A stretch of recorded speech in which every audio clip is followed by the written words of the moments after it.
Right, hello, and welcome to another episode of Time to Talk Titanic. I'm going to do the bit this time. If you're listening on Spotify, we are also on YouTube where you can see our beautiful faces. Or if you're watching on YouTube and you would rather listen on something that you can like close the app and do other things like, I don't know, watch porn, you can find us on Spotify. So, and like Apple Podcasts and like all the other places. And I'm going to do the other bit as well. If you enjoy this, like, comment, share, do those things because it helps with engagement, which helps with the algorithm and whatever. And then you can go back to your porn. So today I am with Jordan, who I'm going to start off with because you've never been on the show yet. So I feel like each time we do this, there's like someone new. We're like drip feeding all the different co-hosts to people. But I have known, quote unquote, air quotes, Jordan for a couple of years now. You know, we've been chatting. Um, Jordan's from Australia, so we're doing, G'day.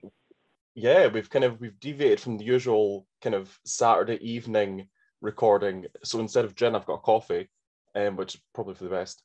And yeah, so Jordan, we'll start off with you. If you could just kind of like introduce yourself, kind of how you got into Titanic. You know, we've all kind of done that. I think the first time that Dean was on, um, you know, he kind of said like what got him into it, you know, why he's here. So yeah, if you could just kind of kick it off with that, that'd be really cool. Well, first off, thank you for having me.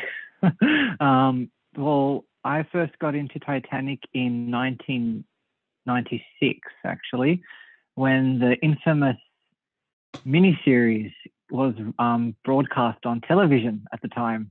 I remember seeing the adverts for it, and I was like, "Ooh, fucking, this is so exciting!"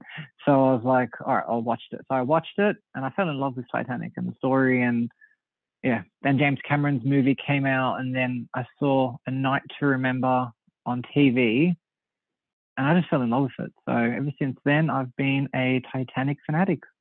Hmm. Nice, awesome. That's so funny to think that you, because what age are you, if you don't mind me asking? Now or back then?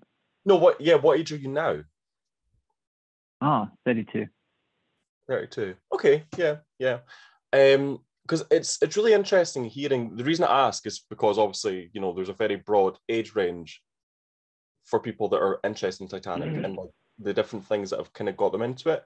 So there's a lot of people, obviously older than yourself, older than us, who like kind of poo-poo like the 1997 film or like the 96 miniseries. You know, they'd be like, oh, that didn't, you know, get my interest. What got my interest was like A Night to Remember, like when that was first published. So it's interesting to hear because like I can't remember the film coming out, for instance, the 97 film, because I'd have been like two. Um, but my brother, who he's 37, so he would be able to remember that.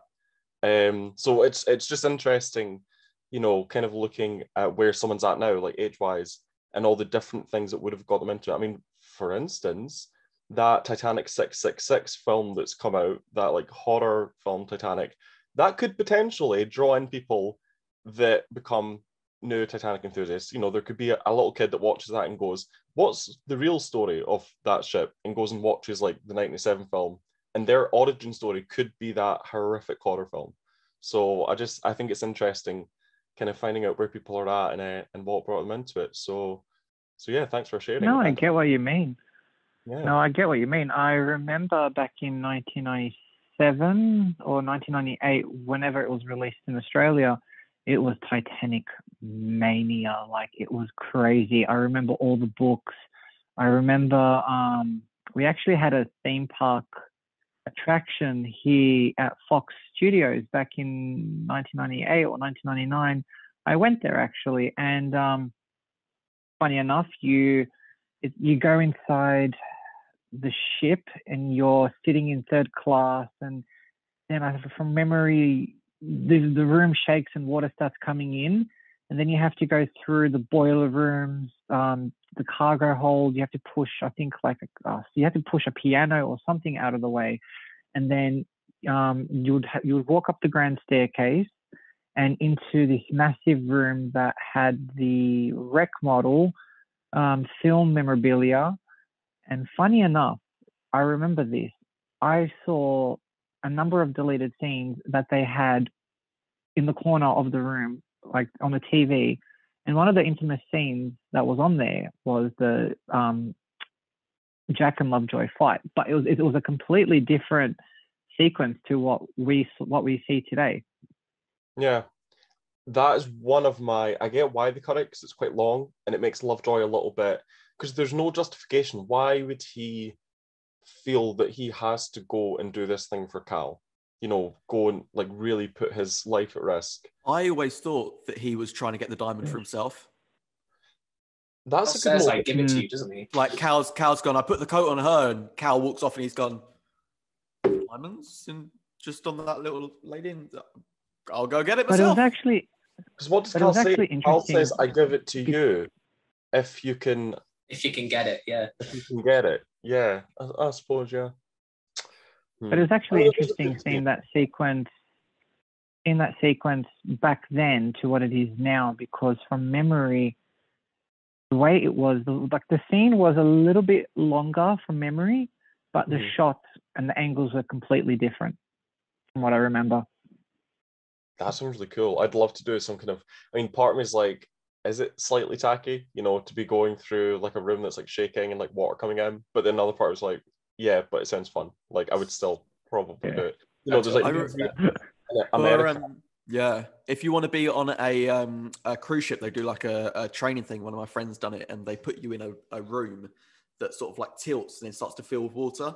And your job there is to, you know, I don't think you can actually beat the room, but it's just like see how you deal under pressure.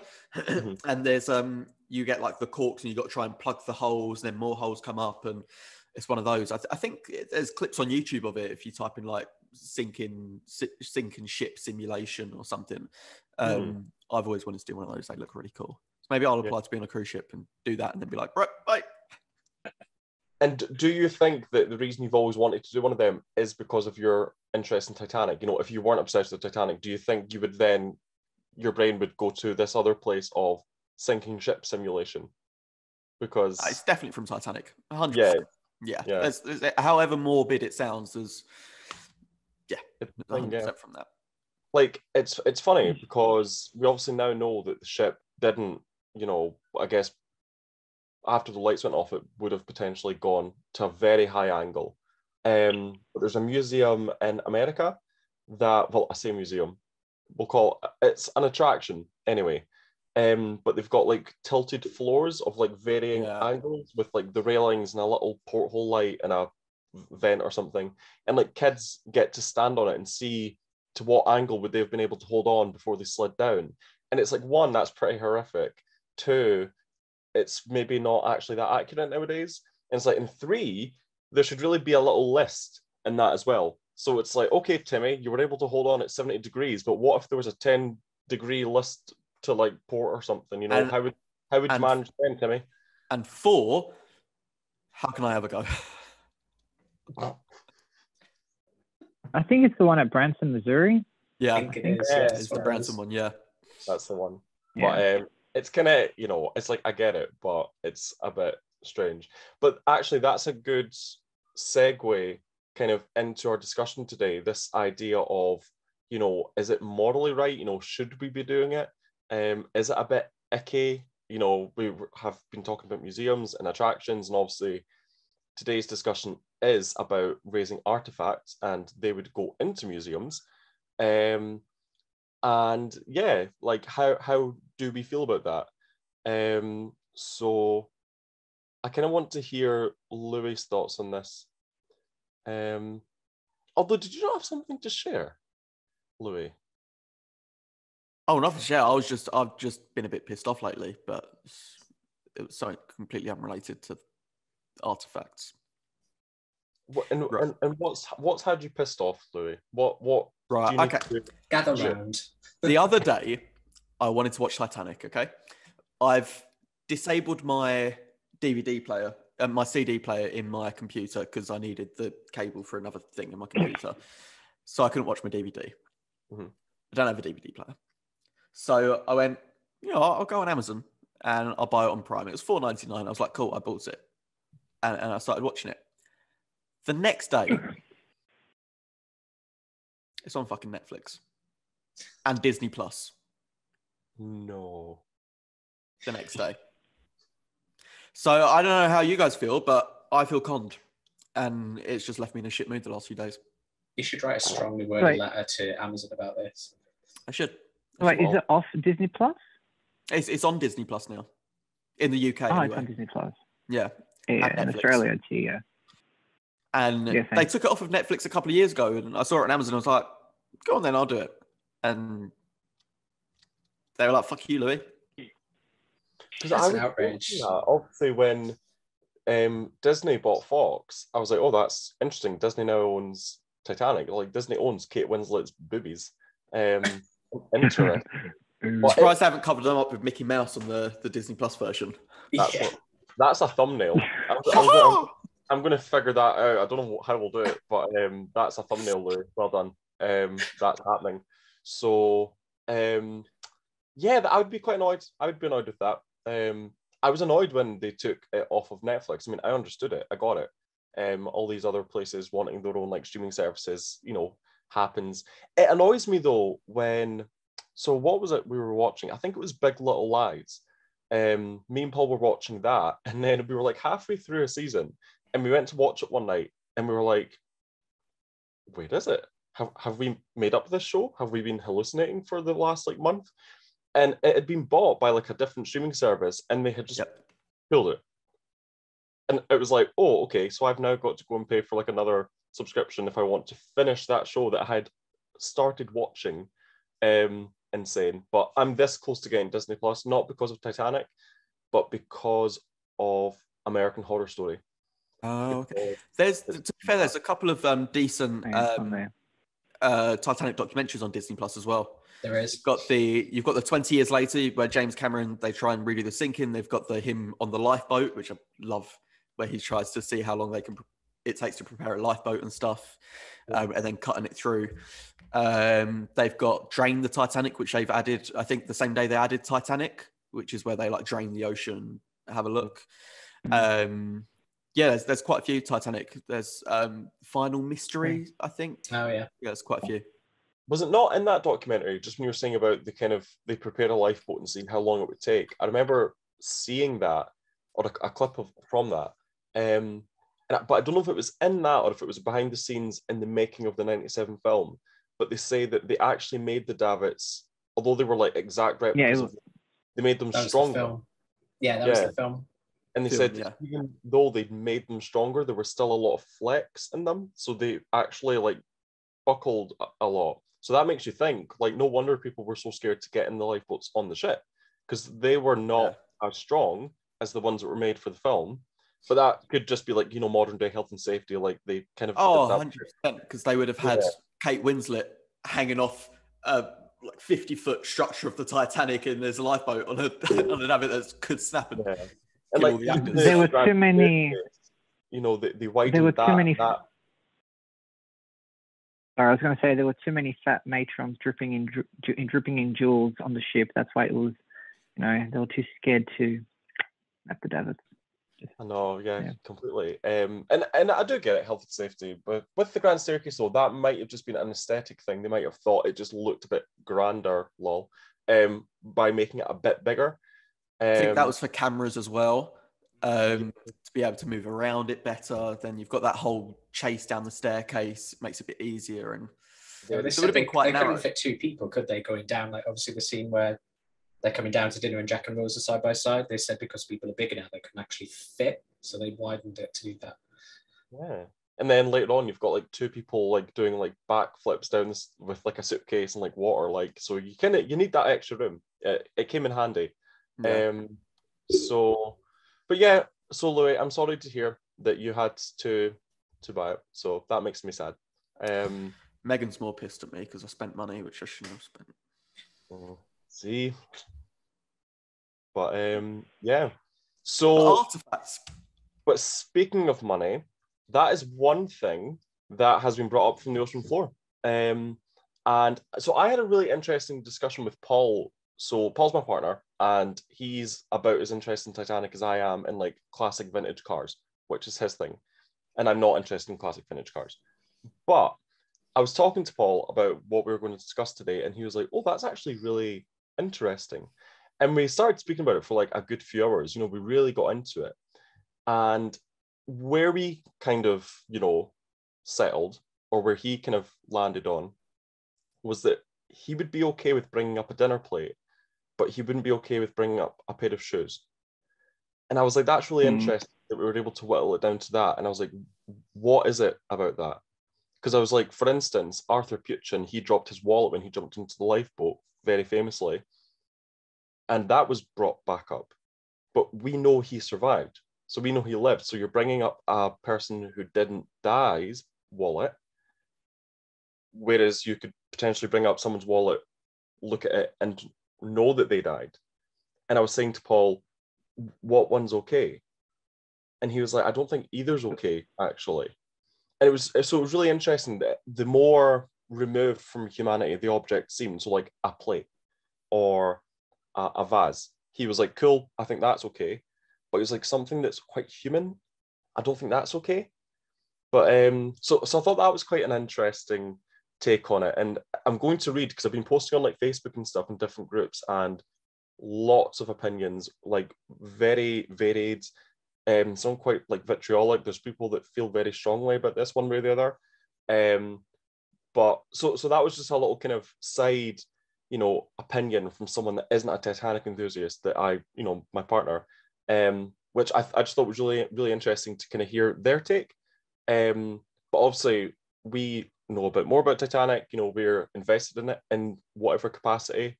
So yeah, I'm really interested to hear kind of what you guys think on this matter. So I understand where he's coming from with the, you know, if they died, leave it, if they didn't, take it sort of thing, or if it's an inanimate object, take it, if it's from a person that maybe died or survived, take it. Then, you know, you just can't tell. As you said, with the wallet and the, you know, a pair of shoes, they could have been a pair of shoes that just fell off someone. Unlikely, but still. Or interestingly, I hadn't thought of this, but in one of the Facebook groups, you know, obviously we do know that a lot of the pairs of shoes, that is where someone came to rest, and the shoe, due to the treatment on it, the leather lasts.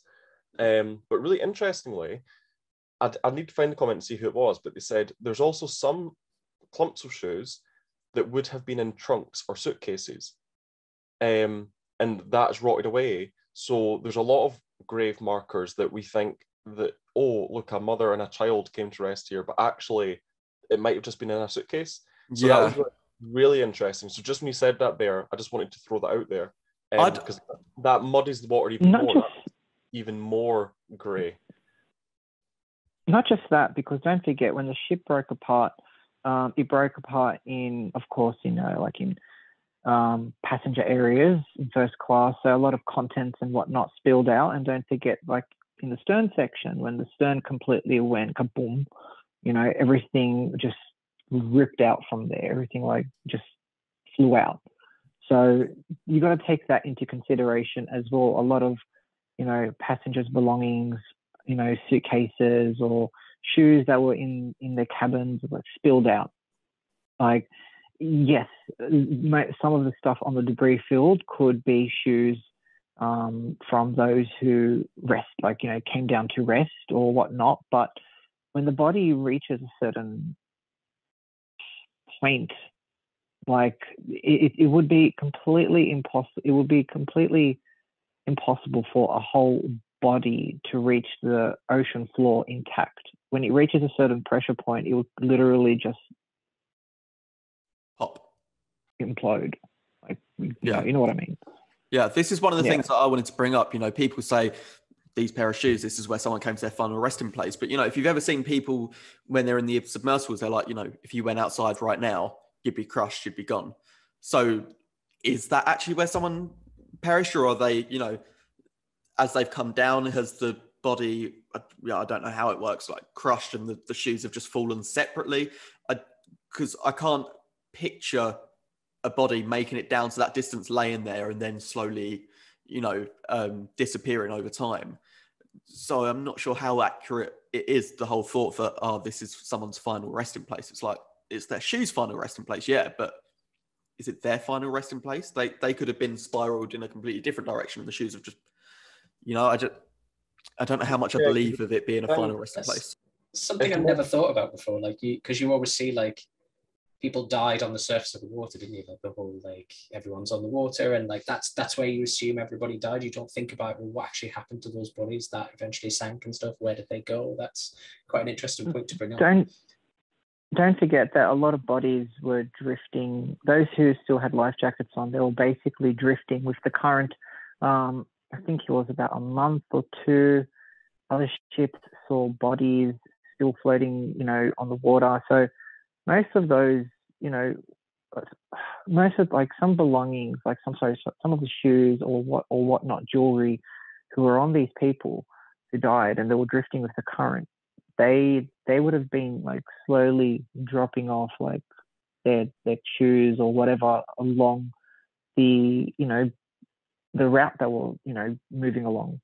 So it's not just where the Titanic is, where all their belongings are. It's also spread out in little various sections where, let's say, maybe 3 or 4 miles away, there could be a pair of shoes by themselves just sitting there. Because that's the thing. If the people died above the surface or even like just below the surface, surely that means that the reverence should be around that part of the ocean, not on the ocean floor. And I do get it when people say it's like a grave marker, but it's like, well, that's not kind of how we look at a battlefield. So if you were in somewhere in France or Germany and you were digging a hole and you happened to come across a dog tag or a helmet or something, I don't think we would have that same reverence. We would probably dig that up, take it to a museum or something, or keep it. Or in fact, good example, I was volunteering a couple of years ago, very near where I live in Edinburgh, and we were planting trees in what's now just like a community garden, but it was at one point like a fisherman's graveyard kind of thing. And I found a musket ball. So a big, massive, made of lead or something ball that would have been used in a gun. And we were like, so it was potentially used to ward off grave robbers, or it could have also potentially have been inside someone or in them or something. And I've got that's downstairs because I was like, that's really cool. But then was that grave robbing? Was that, should I not have taken that?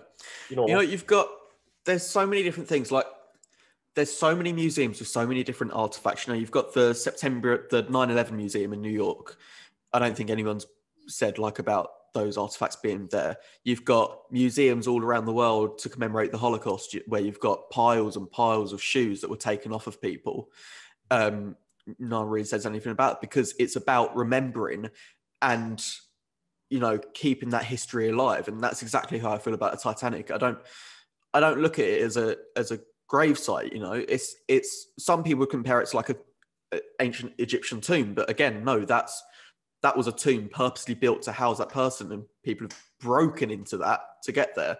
The Titanic, it was an accident site, and there's also so much to learn as well about going down there. There was the whole thing about the Marconi room. Eventually, I don't know, the statistics have changed from what people originally thought, but like a couple of 100 years in the future when the Titanic's, deteriorating, that's not going to be there. So why not take it now before it's lost forever?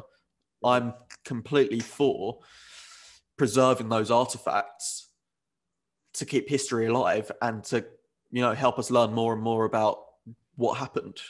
Yeah. I think it's a bit of a catch-22.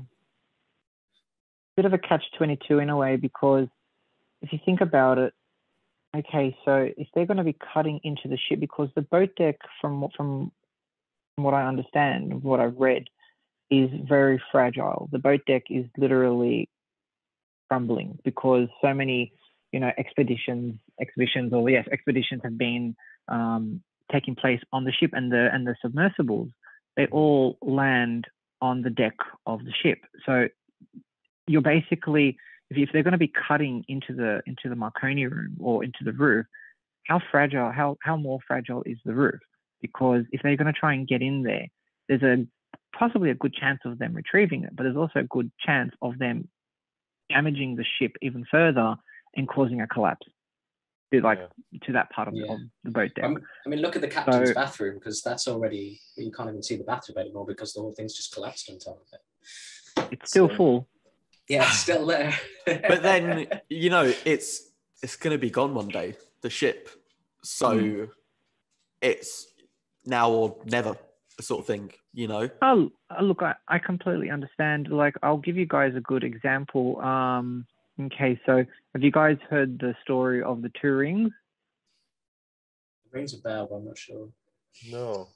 Okay, so there were two rings, two gold rings.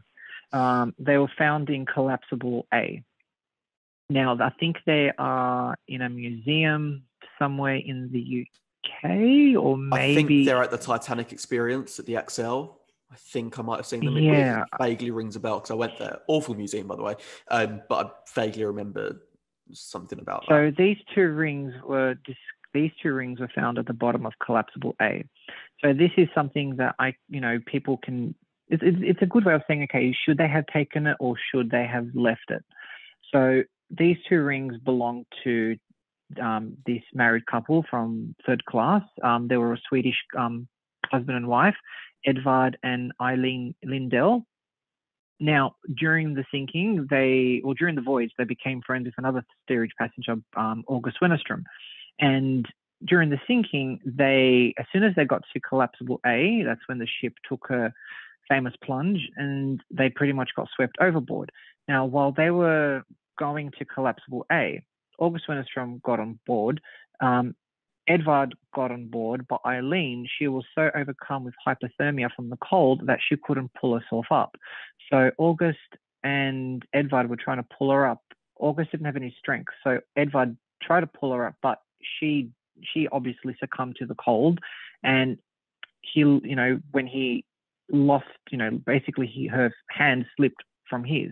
But during that process, her ring slipped into his finger. And when he died, Edvard, his ring and her ring fell at the bottom of collapsible A. And those two rings were found, and they were, brought into a museum. So that's kind of like, should these rings have been taken from those two people that died to be displayed, or should they have been left in the bottom of the boat or tossed into the ocean, as a, like a memorial, or like, you know what I'm saying? But yeah, it's one of those things where it's like, yes, certain artifacts should be brought up, but if it's something that is, how can I say, where they were like resting, in a way, just leave it. I think there's a difference between taking something off of a body and taking something from where it has laid towards the end, I feel like was it taken off of their actual bodies, or had they fallen to the bottom of the boat? So the rings, from memory, were found at the bottom of collapsible A. So they weren't off the bodies, because I think Edvard was either still in the boat, or they literally came over, like, after he died. I need to reread into that, but yeah, it's one of those things where I'm just like, stuff like that is great, because those two rings are pretty much the only thing from the Titanic wreck site that is on display. And it's one of those stories where people don't know about. In a way, I do find it's good that those two rings are on display. But at the same time, I'm more on the fence, where it's like, should they have left it in collapsible A? Yeah, I think I kind of have a similar stance to Louie with this, because it's like, because when someone says you're a grave robber, that means you're physically going and digging up someone's grave and pulling any valuables off the actual person themselves. So, like Louis said, if it was on their actual bodies and someone thought, "Oh, golden ring," and took it off them, then I would say that's a big no-no.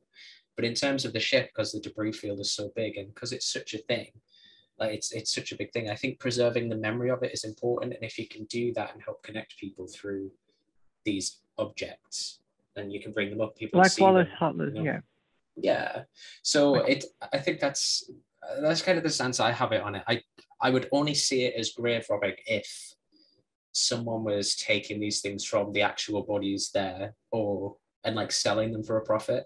But because they're taking them, it matters what the context is. So like, why are they doing it? So I think it was 2000, there was a court ruling that Judge Clark basically said RMS Titanic Incorporated can be the only people that bring anything up from the ship. They cannot do it for profit, and everything that's brought up has to stay together as like one unit, and that can travel around. So that can like go to a museum, but you can't split it up, you can't sell it, and only RMS Titanic Inc. can bring anything up. But I was just reading something there that I wanted to mention briefly. So I think I sent this link. It's an ABC article from 2006. I think I shared it in the group chat. But it was saying that before this ruling had kind of come into place, there were portholes from Titanic that were appearing on the market, you know, and were selling for like $36,000, you know, but it wasn't declared that there was any expeditions going on around that time. So all of a sudden, people were just going down that had the money, weren't asking for authorization. They weren't meant to be going there. And actually the crow's nest and the mast, Bill Willard, who will be on the podcast, that's the thing. I'll mention a little bit later about that. But he said that it was apparent that someone had tried to get into the cargo hold, and in doing so had rammed into the forward mast and crushed it, and also further disintegrated and got rid of completely the crow's nest. They said that between one visit and the next, you could tell that something had hit the mast and had damaged it. So it's like, not only are they kind of taking things without permission for profit, but they're also damaging the ship. So that's just like the worst case scenario. You know, if it's that, which it doesn't happen now because, you know, Bill and his people fought for it not to happen. So it doesn't happen now. You know, there's not pirates with ridiculous amounts of money, like basically like Elon Musk level Titanic enthusiast, you know, going down in his wee submersible to like see what he can plunder. It just doesn't happen anymore. But the fact that that was happening and that it was also damaging the ship in the process, I just think it's like really disgusting, because that is grave. Well, I wouldn't call it grave robbing, because it's not. I don't see it as a grave. You know, I think again this was Paul that brought this up, but he said, you know, Lockerbie, when that happened, you know, when a bomb went off in a plane, yeah, and that the 747 over Scotland, yeah. Would we have just left the Titanic bandits? The wreckage there? Would we have just left fuselage from a plane lying in a field and allowed people to? It's like, no. When an accident happens, ideally, you know, look at Costa Concordia. It took ages, but the ship, they were able to get rid of it, and the 32 something people that died, the bodies were all recovered. The ideal scenario is when there's an accident, which the Titanic was. It was an accident. You get all the bodies and bury them, or do what you need to do with them, and ideally remove the wreckage. So if there's a plane crash, if, you know, look at 9/11, you know, we didn't just leave it there. The thing with Titanic, though, is it's 2.5 miles down. So you're not getting rid of that. It's an accident. I don't see it as a grave. I mean, days after it was announced that the ship had sank, people were thinking of ways that they could bring it up. You know, the idea of people didn't want it to be down there. But then already you had this idea of it being like a tomb. You know, that kind of came in very quickly as well. I do think there's a heightened sense of reverence around Titanic, and I don't really agree with it. I think, again, this article says, you know, in 1912, just after the sinking, if someone had managed to get a porthole and sell it, how much would it be worth today? And I think it was like 1/8 of a pound. is what it would have been worth in 1912, whereas now, because of the reverence and because of people's heightened romanticizing of it, it's $1,000 for a rusty window. Like, that's just insane, and that's our fault. You know, we have put that value on that. If people weren't so obsessed over it and making films over it, people wouldn't be willing to pay 36. People wouldn't be willing to go down and damage the ship to rip it off to sell it. Like, we have done that in a way. And I don't mean that in a disparaging way, but it's the truth of the matter, you know. So, but I think it's quite complex, but I think where I stand on it is I don't see it as a grave, because I wouldn't have looked at Lockerbie and the field where that happened. I wouldn't look at that and say that was a grave. I wouldn't go to like the memorial at the Ground Zero at the World Trade Center. I wouldn't call that a grave. I'd say this was the site of an accident or an incident, you know, a terrorist incident. But I wouldn't call it a grave. It's weird. You make a good point there, Arron. I think it's like, it is that romanticization of it, isn't it? It's like, I think to a lot of people, Titanic has become this kind of mythical, sacred, hallowed ground that you're like, no, you can't possibly do that because of this. But like you said, had it not been for, you know, all the movies, all the books, and just how much of a pop culture icon Titanic is, would people be so opposed to pulling stuff up? Is it a case of, you know, there's general people there who genuinely care and want to protect the wreck? Or is it I'm on the internet, so I'm being self-righteous about it? You know what I mean? That's kind of how I see it. But yeah, I think it's kind of tricky with things like that to call it a grave, because there are Titanic graves and they're in Halifax, you know? Like, if you go over there and started digging those up to plunder that, then yeah, that's grave robbing. But for this, because it's the site of an accident and, you know, such an important historical event, you want to keep that alive. So, you know, if you're going to bring up a few plates or a telegraph or a pair of shoes to tell that story and keep it alive, then, you know, what's the problem, you know? I also personally, this is a me thing, but if I had lost someone in a shipwreck and there was no way they could raise the ship, there was no way they could retrieve the body, and I just had to accept the fact that that was the case, that there was never going to be like a funeral, there would never be a grave, I would never refer to that as their grave, because that would make me feel icky. I'd be like, no, I lost them. They're in like a boat and it's pretty far away, but that's not their grave. That's where they died and that's where they're stuck, but it's not their grave. Now, how would you feel if, I'm sort of seeing it from the other side, sort of devil's advocate, if you will. I'm going to play devil's advocate in a minute as well. So how would you feel if someone raised a pair of shoes, you knew it belonged to your uncle, your dad or someone, and you went, oh, cool, thank you. And they're like, no, they're not for you. They're going over here. And you're like, but they belong to my family. No, they're going to this museum over here. Yep. How would you feel now? Oh, I think it's horrific, but I still wouldn't refer to it as a grave, because, like, I think that's my point. Like, they're there, I acknowledge that, but that's not their grave, because in my head, that's not a grave. That's you know, we wouldn't refer to an office on the 91st floor of the World Trade Center as their grave, would we? No, you know, we wouldn't there was a house that a plane fell on as their grave, would we?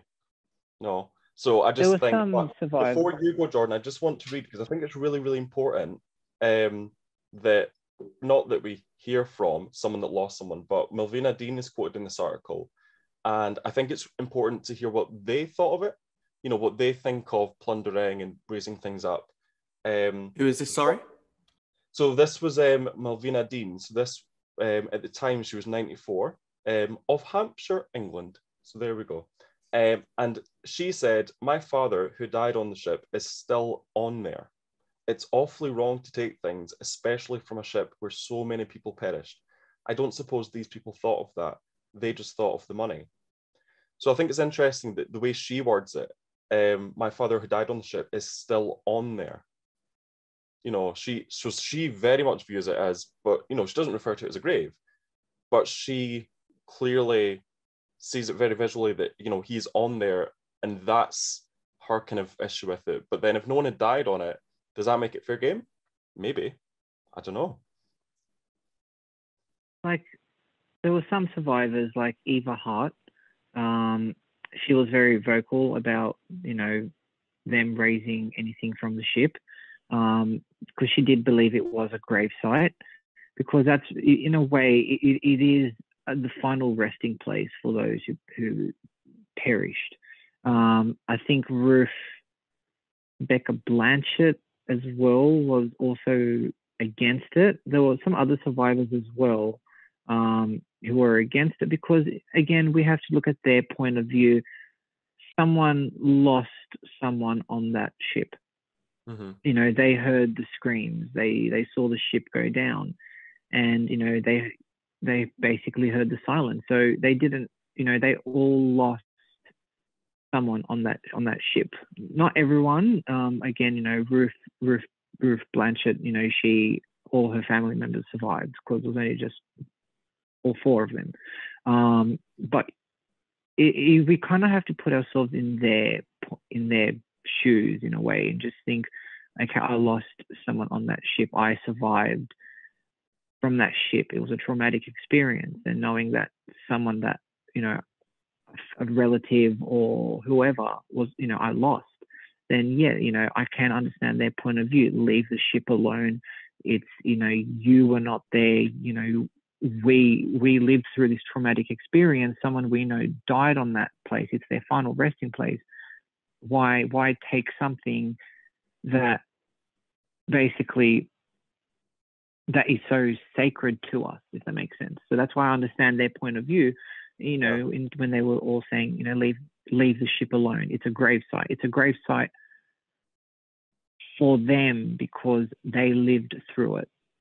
Violet Jessup, she didn't even like the fact that people were writing like poems and stories about it. She thought that was icky. She was like, stop talking about it. Like, it's not a nice thing. Like, let it rust, let it disappear. Like, she was clearly quite traumatized by it, I guess. And then ended up on the Britannic, wasn't it? So, I bet she was raging.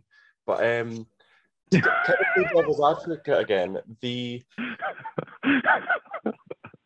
I'd be raging, if you're like, oh, the Titanic, that was awful. Oh, this Britannic ship looks really stiff. If it's massive electric davits, I'm sure we'll be okay here. Lol. But the argument in favor of bringing stuff up from the wreck, I think's a bit silly. And I kind of want to, like Louie was doing, kind of like sit on the fence here and get Splinter's Mars. Do we actually think that bringing stuff up from the ship teaches us anything? I think it brings the history alive in a way that photos can't.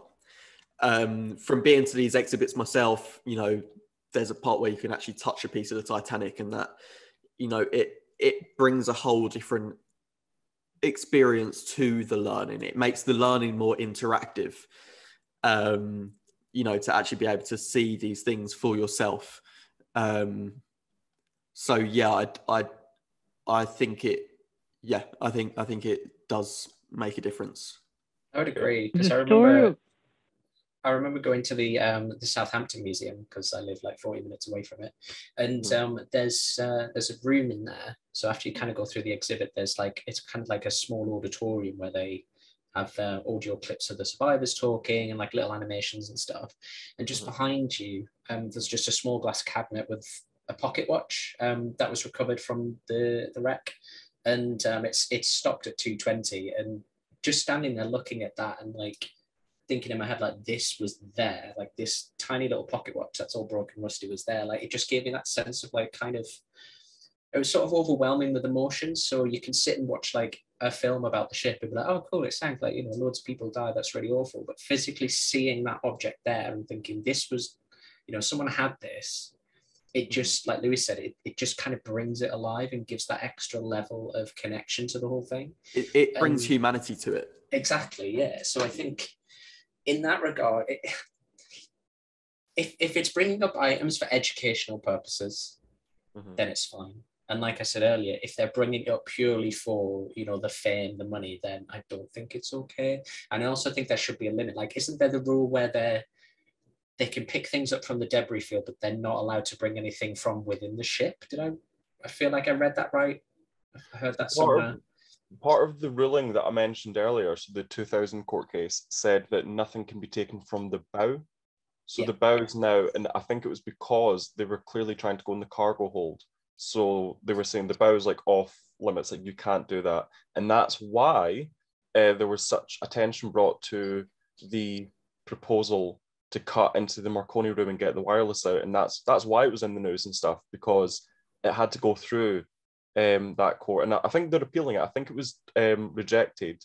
But things like that have been, put across, and it's been like, they're able to do it. But even that, I think, because I'm quite utilitarian, I'm very much like, what you're telling me to do or what I am doing, does it have a benefit? Does it make sense? And if the answer is like no to that, I won't do it. Or I'll think of a way that it does make sense. And I just think, when people are saying, oh, but it shows us how they lived in 1912, I'm like, yeah, but I could go to like an antique shop and somewhere in Edinburgh and find something from 1912 Google. that would also show me how they lived in 1912. I don't need to see champagne bottles or perfume vials from the ocean floor or like a suitcase that's a bit wet and minging to know how they lived in 1912. Like, so again, I'm kind of playing devil's advocate a little bit there, but I just don't think that we need to raise these things in order to know how they lived on the ship for like a few days. I was going to say, Wallace Hartley's violin, it was sold at auction to a private buyer, but it was displayed at the Branson, Missouri Museum. As the story goes, when they recovered his body, it was strapped to, like, the violin was strapped to his, like, it was in its case, but it was strapped around his body. So they took that off, and it found its way to where it is now. But yeah, it in a way, the Titanic story is very personal to whoever hears it or researches it or whatnot, and you'll always have those who will be on the fence or divided in terms of like, yes, we should recover as many artifacts, and then there are those who will be like, no, leave it alone, it's a gravesite. That's what I'm saying. It's a very catch-22 when it comes to Titanic, because you'll always have people on either side of the fence or on the fence, and it's very difficult, because it can be a very heated topic in the Facebook groups when it comes to anything Titanic related. But in a way, it is good for them to bring up artifacts from the wreck site, because everything has a story to tell. Something would have belonged to a passenger, a suitcase. They would usually have like the initials of who it belonged to.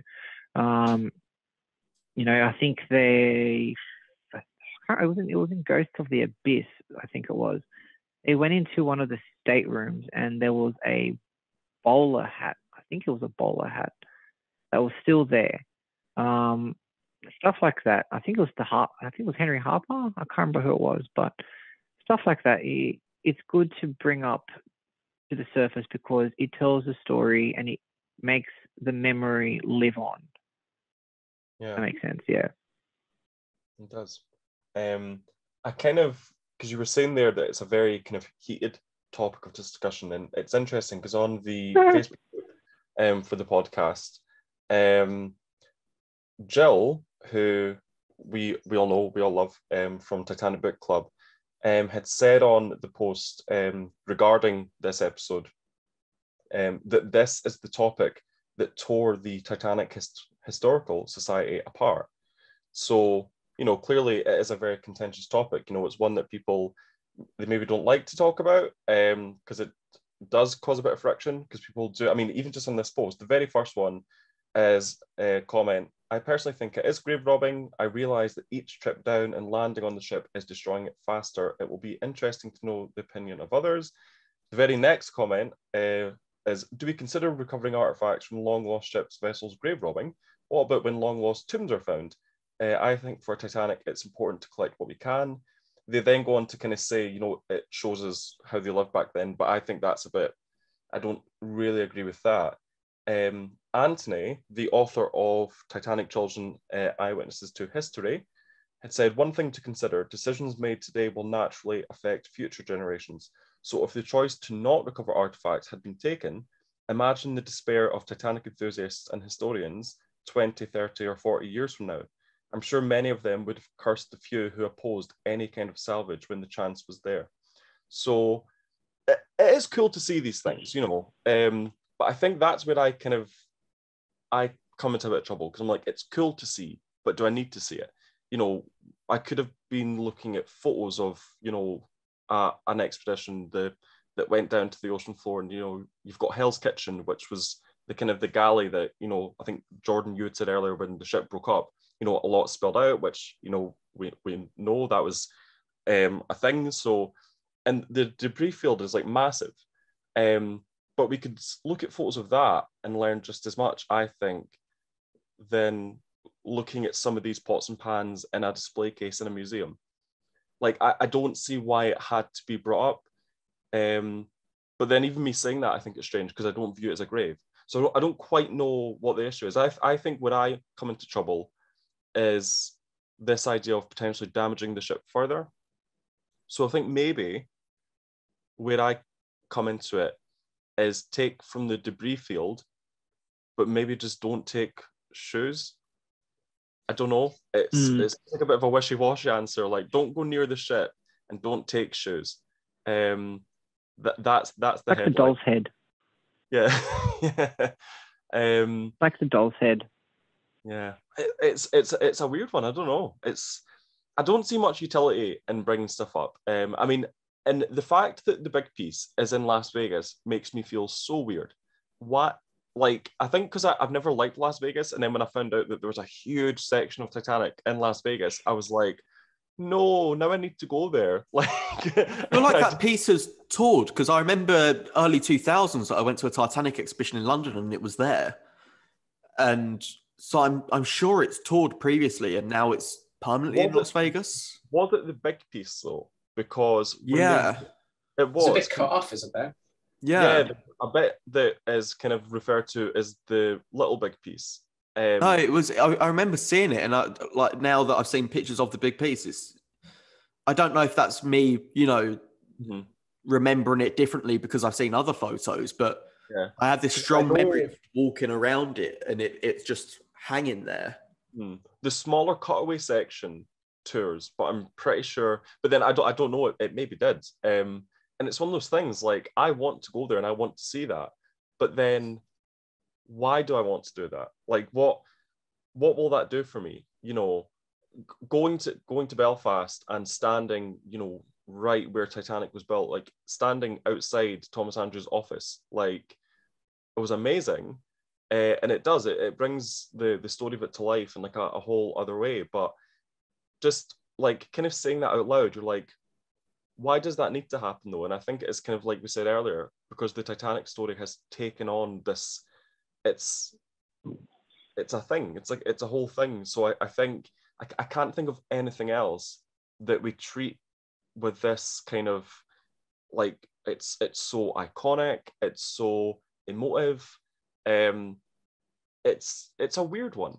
It's a weird one. And I think a lot of it comes down to because it's cool to see, you know, and it is cool to see. It's cool to see, and it is one of the things that's always stuck out, the little perfume vials, the fact that there's still perfume in them and they were underwater for how many decades, like, it's pretty still cool. Smell of perfume as well. Yeah, and it was I think there was a documentary with, I can't remember which one it was, but Bill Sauter is a Titanic historian. He was in that interview, and he was saying that he was in the room where they you know, where the artifacts were, and then there was this really musky smell of just, you know, like of decay because of the items that were in the bottom of the ocean that were retrieved. And then suddenly the room smelled like flowers because somebody opened a vial. And I think that brought him to tears from from memory, but yeah, no, like it is a very controversial subject when it comes to the artifacts being raised. Titanic, to some is a gravesite, and to others, it's just more of it's an educational topic, for them to retrieve the items and learn as much as they can about which item did this belong to. So, yeah, it is very, very 50-50 in my opinion. Yeah, I was just doing a little Google. Titanic exhibition London 2003. It was at the Science Museum, and I've found it. And there's an article from CNN. Oh, you muted yourself, Louie. Yeah, I know. I need to press the unmute button now. And yeah, it says that personal belongings, including jewelry, banknotes, and even perfume bottles with their scent still lingering, which I clearly remember. I remember touching it. They had the ship's bell. And then it also says large objects including a section of the hull. But it doesn't specifically say the big piece. But now that I've read that, I'm like, because I remember I've seen pictures of the big piece, and I've been there. I'm sort of, I don't know if I'm trying to convince myself that it was the big piece that I saw, but from this article, it doesn't necessarily say the big piece. It just says a large section of hull. I mean, even if you've seen the big piece, that's still more than I've seen, because I've in person. Yeah, I mean, at this museum, I remember as well, clearly they had a plastic or glass box as well with a smaller piece of hull, with a little hole, so you could... Yeah. That was unintentional. That was... That was funny, because that looked like you were putting a key in a bum hole or something.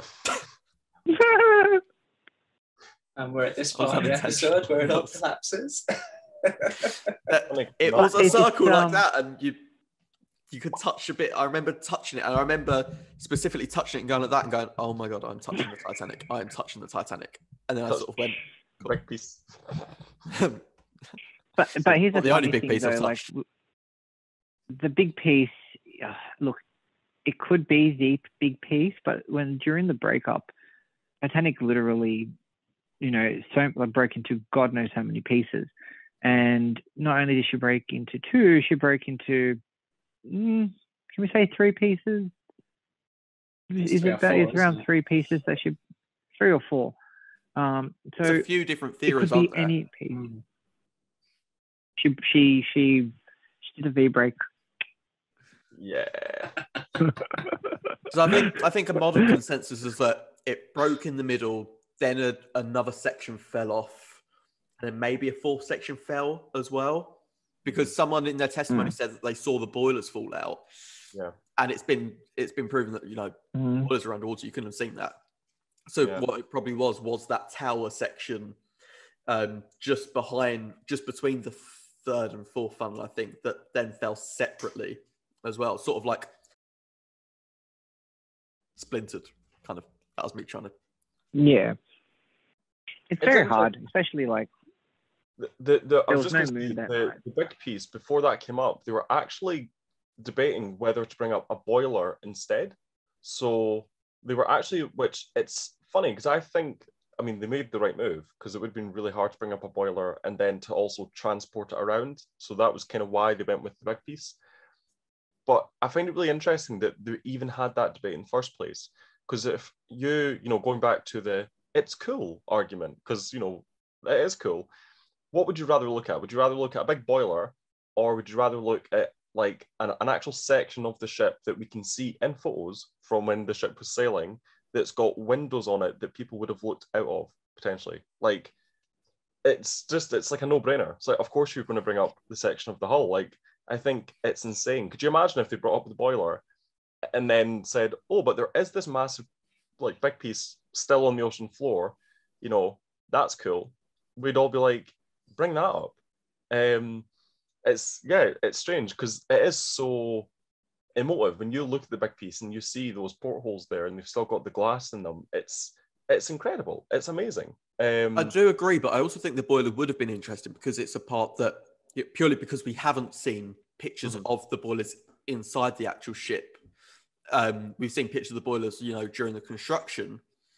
I think that would have been interesting to see something that we haven't actually been able to see before. And also, it's one of the first things that was found when they dove Titanic, the first thing they saw was there's a boiler. Yeah. I just had there's other. On you go, Jordan. I was gonna say they found other artifacts on the seabed as well. Like I think the funnel casings are still there. What else is there? The candelabra from the D-deck reception room. I think the glass dome, like the wrought iron It's the from frame. the glass From dome, the aft staircase. the frame. Yeah. From the aft staircase, all that stuff is there, and it makes me wonder, like, why hasn't that been retrieved? And is it too fragile? Is it too heavy? I think with the with the boilers, it really depends. Like, would they implode if they brought it up to the surface now? I think it's a very interesting thing that maybe Arron could ask Bill later, because he was involved in the big piece, wasn't he? By the way, if anyone's free to come on later with Bill, I'm free. Like, this doesn't have to be like just a me thing. And actually, I would rather other people be there because I'll be scared. I'm free. I'm free. I'm free. I'm free. But I'll be in bed. I just had a weird thought. So this idea of grave robbing, I think... Oh, God, Aaron's weird thoughts. Here we go. Yeah. So you know how with the pee-pee, do you put it like right in the... No. No. And once again, Louie walks off. No, that wasn't. But, so the idea of grave robbing, I think we can kind of take that off the table because people nowadays aren't doing it for profit. That's kind of been banned. Like if you did that, that's now like a punishable, that would be a crime. So for the last like 20 odd years, that's been illegal to do. So it's like, okay, it's not grave robbing and it's not body snatching. You know, we're not taking like bodies or anything. But then I just was thinking, technically what I do would be worse because I do drawings for people and they pay me money to draw images of people that potentially died. So that commission I did of the Grand Staircase, which, you know, it's one of my favorite drawings that I've ever done. And everyone's quite calm and happy and the band's like playing and they're in the Grand Staircase and it's like early on. That's probably slightly more icky than bring a... I think it's you know what I mean? If they're... I mean, people have made films of them. People have paid for films of those, you know. And also, I think there's a difference if it's a nondescript character or if it's a real life character that's being depicted. Not to say that you shouldn't draw real life characters. You know, there's moments that could be captured, but I think there's definitely a difference. Between nondescript characters and like an actual person. You know, the whole James Cameron taking the liberties of showing Murdoch kill someone or not killing someone. Just like I had that wee moment there of like, okay, people are we the baddies? It was a bit like that. It's like, you know, people aren't profiting from the sinking, but I was like, wait, I've profited from the sinking.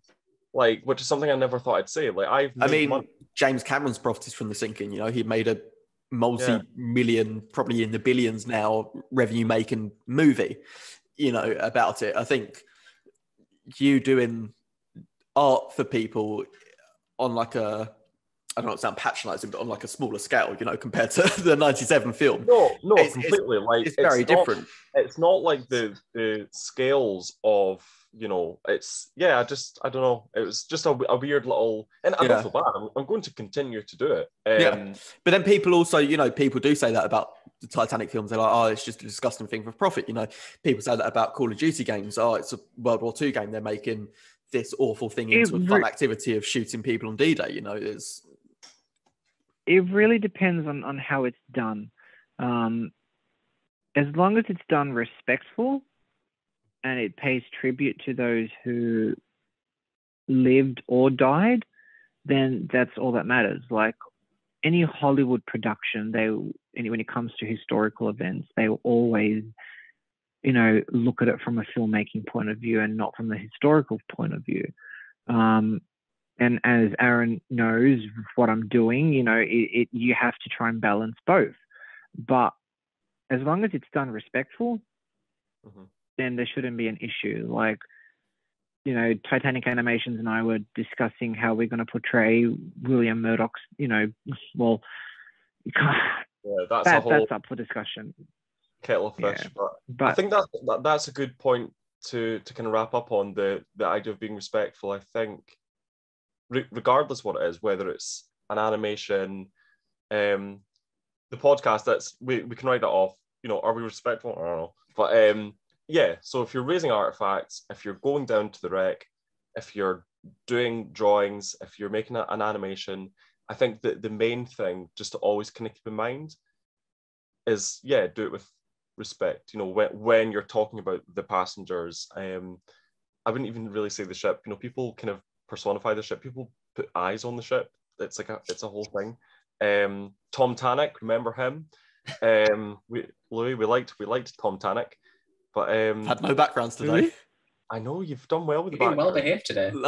Thank you. Last episode, Jordan, I got a picture because Seb was here, and he's a train enthusiast as well. So I got a picture of Thomas the Tank Engine's face on Titanic as my sort of in the background. It was horrific. I'm looking up right now. Look up Tidy from SNL. That's what I'm going to say. Look up Tidy. No. I think you and Titanic Animations need to rework your model into this bad boy right here. Excellent. Send that to me. Chugging towards the iceberg. Do. That's distasteful. That's bad. That's not. That's an example of not being respectful, right there. Thank you for that lesson, Louie. I love how 2 minutes ago, Dean was like, "You've been very well behaved, Louie," and now he's like, "That's not very respectful, Louie." It's just taking like a nosedive. Louie's fallen off a cliff. I was being ironic. I was doing it to prove a point. Blame myself. He took his final plunge. You've been very well. His final plunge. But no, I do. I think that when you're directly talking about or interacting with the story of Titanic, and I think people are. I think generally, the online forums and stuff can be wild, but I think for the most part, that is one thing about it. Everyone does show the respect that it does deserve, which is good. But yeah, this has been fun. It's been a good discussion, and we kind of alluded to it. But we do have a very special guest that will be on the podcast. That will be a separate upload. So keep an eye out for that. But yeah, we will be joined by Bill Willard, who was part of the team that raised the big piece. So, this man has come the closest to anyone will ever get to raising the Titanic. They raised like a pretty big bit of it. The rest is a bit of a mess, so it'll be kind of hard to do. But yeah, is there bit by bit, yeah, like a jigsaw. It might take a while, but they'll get there. There's my workstation. Final thoughts that people want to kind of throw out there?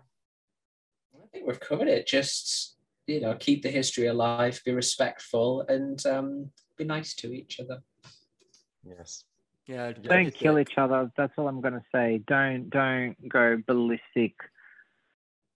Everyone has a different opinion to yours. It's not worth getting heated up. But while I understand everyone's passion and point of view, it is not something to lose sleep over, as many that I've encountered. Everyone wants to be a gatekeeper. Mm-hmm. Don't be a cow. I see what you did. Well, this has been fun, and I don't know exactly when I'll be speaking to Bill. I basically said anytime after 3.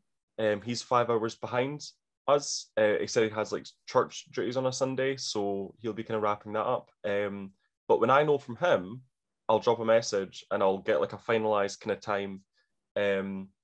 But that'll be good. I'm really looking forward to speaking to him. And this has been really good too. So thank you all so much for joining. Jordan, you're lying down, or you are, yeah. Oh, he's reclining. He's reclining like one of my French girls. But I love it. But yeah, thank you all so much, and chat to you soon. See you in the group chat. I wanted to ask Jordan something really quick. Not related to the podcast, because you sort of brushed on it really quickly about William Murdoch with the Titanic animations video. I just wanted to ask what you guys see as happening there. So George Behe, who is a very well-known Titanic historian, he does believe that it was William Murdoch because there is a lot of evidence that he has found that proves it was William Murdoch who took his wife.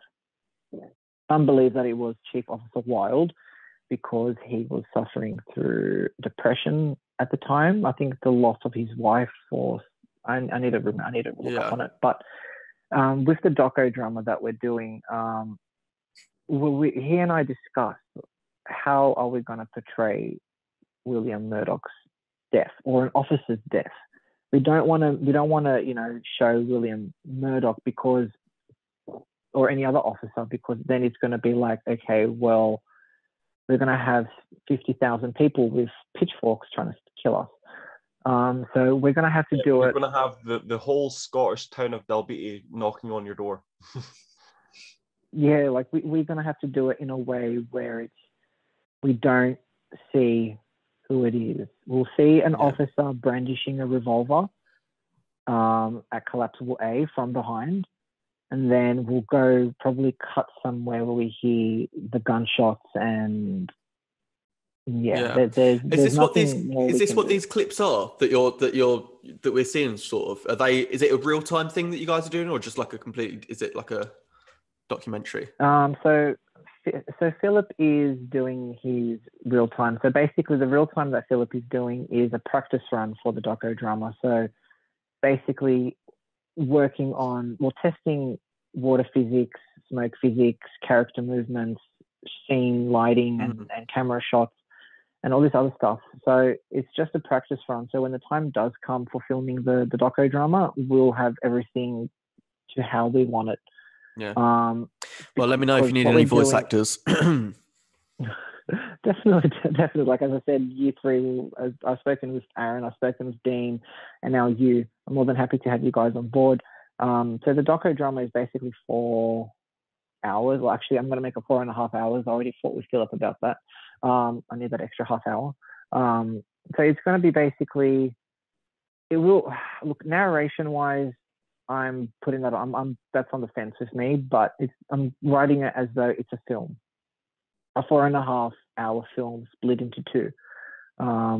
Aaron has read some of the scripts. I think you have as well, Dean, here and there. Yeah, you've sent me stuff.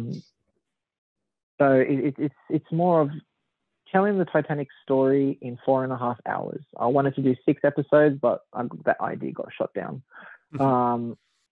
But yeah, so it's retelling the Titanic story how previous film adaptations should have told the story. We're following 3 main families: the Thayers, the Harts, and the Goodwins. And then we have other main and secondary characters who will have their own individual scenes here and there. But yeah, that's what we're trying to do. We're trying to keep it respectful. Yeah, sounds really the script good. is still not finished. Thank you. The script is still not finished because I'm very anal when it comes to writing. Yeah. Well, yeah, let me know if you need any help as well. I'm definitely more than happy to sort of lend an ear and stuff, and I've got that creative background. No, definitely, man. For now, we're just getting for a future episode, because I'd said to Jordan that I want to discuss it, because I think, want to get the word out there, obviously, about it, because it's really interesting. It's amazing what you guys are doing. But just talking to like a fellow creative about the inspiration and the process, and I think it'll be really interesting. I can have a little behind the scenes look at how you go about making something like this. I think would be really valuable for people. I think people would really enjoy that. So this is a tease. Yeah.